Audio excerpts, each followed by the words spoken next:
오늘도 아침에 출근하면서 이런 다짐 한 번쯤 해보셨나요?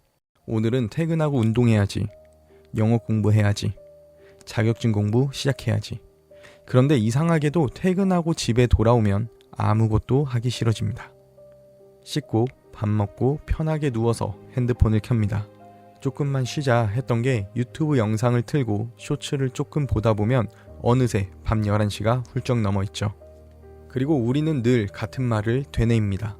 내일은 진짜 해야지. 다음날 똑같은 하루가 또 반복됩니다. 그렇게 매일 다짐만 하기를 반복하다 보면 어느새 자기 자신을 탓하고 있죠. 나는 의지가 약한 사람이야. 나는 애초에 게으른 사람이야. 나는 변하지 않는 사람이야. 저도 한동안 살이 찌면서 매일 다이어트를 다짐했습니다. 오늘부터 식단 조절하고 운동해야지.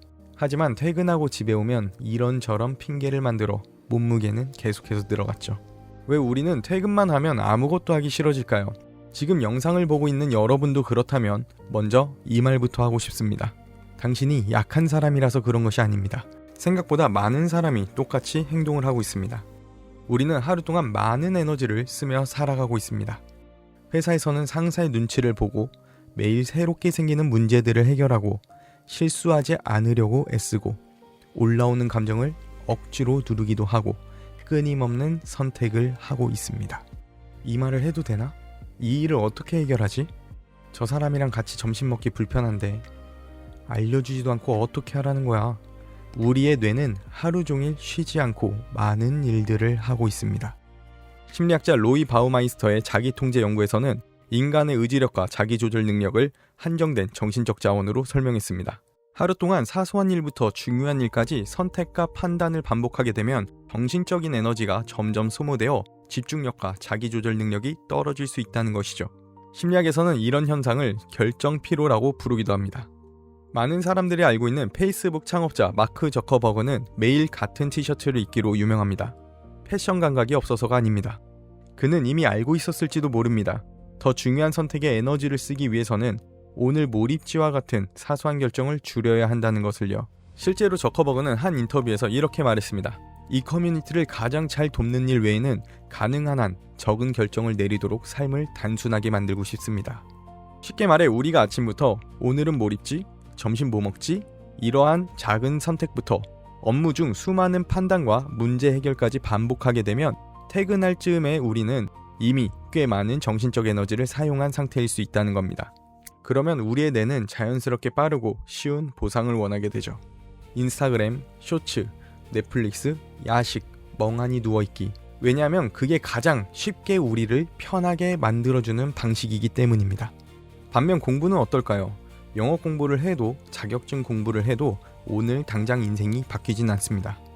성취하는 데까지 돌아오는 도파민의 보상이 수개월이 걸릴 수가 있습니다. 그래서 퇴근 후 즉각적인 보상을 선택하는 것은 누구에게나 자연스러운 행동이죠. 즉각적인 보상은 지금을 편하게 할 수 있겠지만 편함이 하루하루 쌓이다 보면 1년, 5년, 10년이 흘러도 결국 아무것도 변하지 않게 됩니다. 그러면 우리는 어떻게 변할 수 있을까요? 폭력적인 아버지 밑에서 자란 가난한 흑인 소년이 있습니다. 이 사람은 인종차별을 겪었고 변하지 않을 것 같은 인생에 먹는 것으로 스트레스를 풀며 몸무게는 130kg이 넘었었습니다. 늘 피했고 답이 안 보이는 현실에 외면만 하며 살았습니다. 그는 스스로 실패한 인생이라고 생각했습니다. 그런데 여러분, 이 사람이 지금도 실패한 삶을 살고 있을 것 같나요? 아닙니다. 이 사람은 이후 세계 최강이라 불리는 사나이가 되었습니다. 극한의 훈련까지 이겨내고 네이비실이 되었습니다. 사람이 달릴 수 있는 가장 먼 거리라는 세계 기록을 가진 울트라 마라톤 러너가 되었습니다. 그 사람이 바로 데이비드 고긴스입니다. 그가 살았던 삶은 우리보다 무기력했을 것이고 우리보다 핑계를 많이 댔을 것이고 우리보다 자기 합리화가 필요했을 삶이었을 것입니다. 그런 그가 어떻게 최강의 사나이라는 칭호를 가지게 되었을까요? 그를 바꾼 건 매일의 꾸준함이었습니다. 그는 인생을 하루아침에 바꾸지 않았습니다. 처음부터 완벽하지 않았습니다. 멈춰 쉬는 날도 있었을 것입니다. 매일매일 의욕이 넘쳤던 것도 아니었을 겁니다. 작은 변화로 시작했고 꾸준하게 해나갔습니다. 하루에 조금씩 운동하고 조금씩 버티고 하기 싫은 날에도 아주 조금씩 움직였습니다. 그리고 그 작은 행동들이 결국 그의 인생 자체를 바꾸기 시작했습니다. 사실 우리도 크게 다르지 않습니다. 영어 공부도, 운동도, 자격증도, 커리어도 많은 사람들이 처음부터 의욕이 앞선 나머지 큰 에너지를 쏟아 금방 지치고 짧은 시간 안에 완벽하게 목표를 이루려다 포기하게 됩니다. 그리고 다시 완벽한 날을 기다리죠. 의욕 넘치는 날, 컨디션 좋은 날, 모든 게 준비된 순간 다시 도전하려고 합니다. 하지만 아시다시피 매일 열심히 일하는 나에게 그런 날은 생각보다 잘 오지 않습니다. 그래서 중요한 건 완벽한 시작이 아니라 작은 시작이라고 합니다. 그럼 작은 시작이 나비 효과를 불러오게 하려면 어떻게 해야 할까요? 첫 번째, 매일 포기하던 목표를 한 단계만 더 줄이세요. 우리는 늘 이렇게 생각합니다. 오늘부터 2시간 공부, 오늘부터 인생 바꾸기. 여러분은 하루 종일 버텨낸 사람입니다.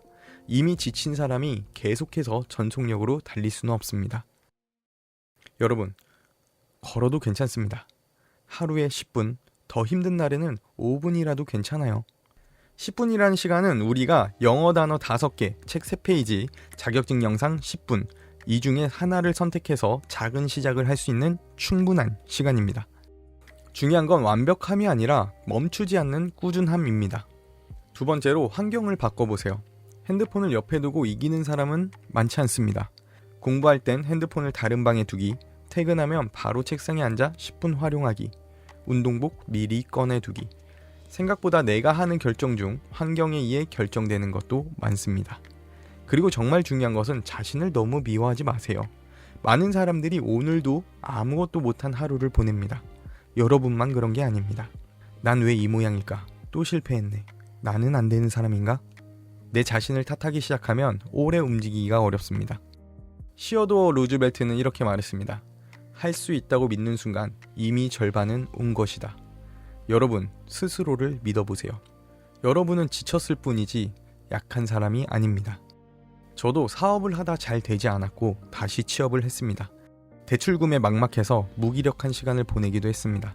매일 술로 보내던 날들 속에서 결국 느낀 건 하나였습니다. 인생은 한 번에 바뀌는 게 아니라 다시 움직이기 시작하면서 천천히 바뀐다는 것을요. 그래서 저도 다시 움직여보기로 했습니다. 유튜브도 시작하고 운동도 다시 해보고 새로운 직장에서도 조금씩 앞으로 가보기로 결심했습니다. 어떤 날은 5분만 할 수도 있고 야근하고 힘든 날은 쉬게 될 수도 있습니다. 하지만 포기하지는 않으려 합니다. 오늘 딱 10분만. 큰 변화는 작은 행동의 반복으로 이루어집니다. 그리고 언젠가 오늘 시작한 그 10분이 당신의 인생 방향을 바꿨다는 걸 알게 될지도 모릅니다. 우리는 결국 달라집니다. 상상으로 시작해 이상까지 걸어가는 사람들의 이야기였습니다. 상상, 이상.